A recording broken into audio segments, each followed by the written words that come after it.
যদি পৃথিবীর ম্যাপটা দেখেন 1945 সালের আগে ইসরায়েল নামে কোনো দেশ ছিল না, ইসরায়েল দেশটাই ছিল না।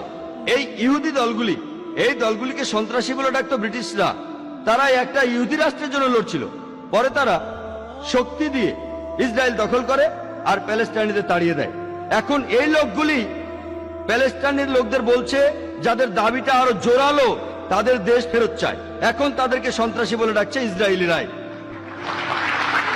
চিন্তা করেন, হিটলার 60 লক্ষ ইহুদি মেরেছিলেন, তিনি ইহুদিদের বের করে দিয়েছিলেন। তারা প্যালেস্টাইনে যাবে কেন? প্যালেস্টাইনিরা তাদের জ্ঞাতি ভাইদের আমন্ত্রণ জানিয়েছিল। তারা যদি কোনো দেশ চায় তাহলে জার্মানিতে ফিরে যাওয়া উচিত, ইউরোপে যাওয়া উচিত। চিন্তা করেন, প্যালেস্টাইনিরা তাদের স্বাগতম জানিয়েছিল। ধরেন আপনার বাসায় একজন মেহমান আসলো, অচেনা সেই লোককে আপনি বাসায় থাকতে দিলেন, আর কিছুদিন পর সে আপনাকে বাসা থেকে বের করে দিল।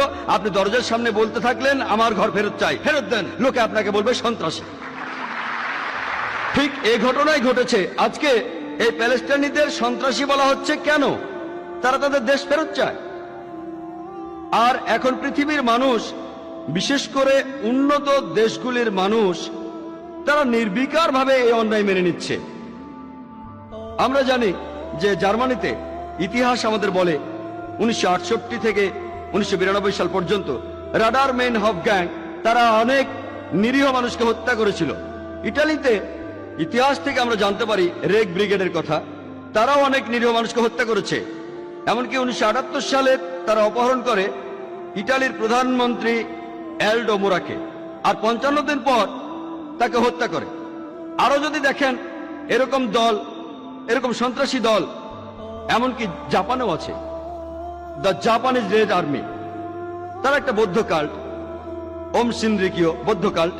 আর তারা একবার নার্ভ গ্যাস দিয়ে টোকিও সাবওয়েতে হাজার হাজার মানুষকে মারতে চেয়েছিল, কিন্তু ভাগ্য ভালো তারা খুব একটা সফল হতে পারেনি। সেখানে মারা গিয়েছিল মাত্র 12 জন। তবে 5700 জনেরও বেশি নিরীহ মানুষ এই ঘটনায় নার্ভ গ্যাসের কারণে আহত হয়েছিল। এরা সবাই বৌদ্ধ। ইংল্যান্ডে 100 বছরের বেশি সময় IRA, আইরিশ রিপাবলিকান আর্মি, বিভিন্ন আক্রমণ চালিয়ে যাচ্ছে ইংল্যান্ডের বিরুদ্ধে। এরা সবাই ক্যাথলিক, তবে তাদের ক্যাথলিক সন্ত্রাসী বলা হয় না, তাদের বলা হয় IRA।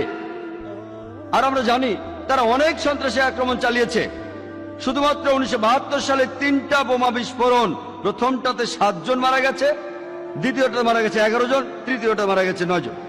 1974 সালে 2টো বিস্ফোরণ ঘটিয়েছে তারা গিলবার্ট বারে, তারা 5 জন